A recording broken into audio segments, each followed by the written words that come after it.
Okay, for today's ganap, may client tayong gustong magpa-hair treatment. Yung hair niya is previously rebonded last October 2023. Pero bago tayo magsimulang mag-apply ng ating Brazilian blowout cream, kailangan muna nating i-wash yung hair para ma-remove yung excess oils and dirts. And blow dry 100%.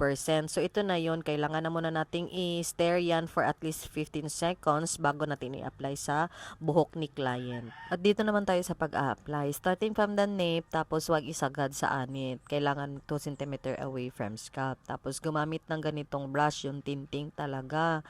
Gusto ko talaga tong brush na to kasi kahit brush siya, pwede ko siya isuklay. Ganyan oh. Apakaganda niya. And then kapag coated na lahat ng hair ng ating Brazilian cream, i-massage mo yung hair. Yung simpleng hagod lang, yung nakakaidlip yun si client dahil napaka-smooth ng massage mo, napaka-smooth ng hagod mo. Ayan, apakaganda ng aking tinting brush. And while nag-a-apply ako kahit medyo maanghang sa mata, talagang ini-enjoy ko na lang kasi yun nga, magpaka-professional tayo, kailangan nating tapusin.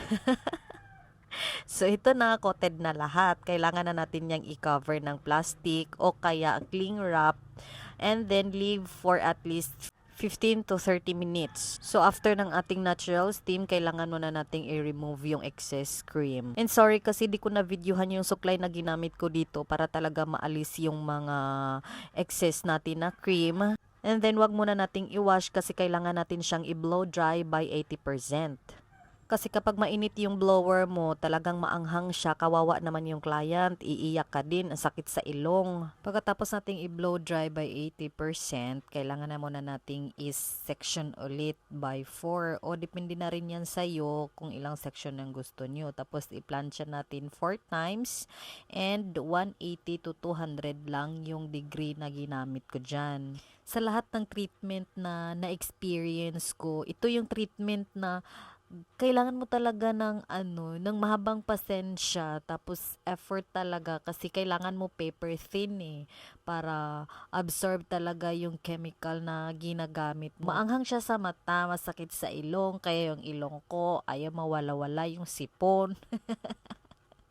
So, ito na yung result ng ironing natin. Kailangan na muna nating ipalamig kahit 3 to 5 minutes bago natin siya banlawan. Kasi yung cream natin is babanlawan talaga siya. Kasi sa pagkakaalam ko, there are 2 types of Brazilian. Yung binabanlawan tsaka yung hindi binabanlawan. After na natin ma-blow dry, i-plancha na natin ulit by 4 times na naman. So, ayan, kita nyo na yung shine. At di pa ito kailangan pa natin tong i-blower by 100% kasi ayan, mas lalo siyang sa shine kapag i-blower natin ng 100%. Ito talaga yung treatment na kailangan dun sa mga buhok na nire-riban, lalo na yung bugbog na sa kulay, yung may mga super frizzy na siya, napaka-rough na kasi bugbog na ng kulay. So, itong procedure ko is galing talaga dun sa product na ginagamit ko. Nasa sa inyo na yan kung anong paraan na gagamitin nyo. Nasa sa inyo na yan kung gagayahin nyo ko. Basta sa akin lang is sinishare ko yung pamamaraan na ginagamit ko. Iisa lang naman tayo ng hangarin kundi yung pagandahin at pasayahin yung client natin na uuwi sila na may magandang hair. Like that.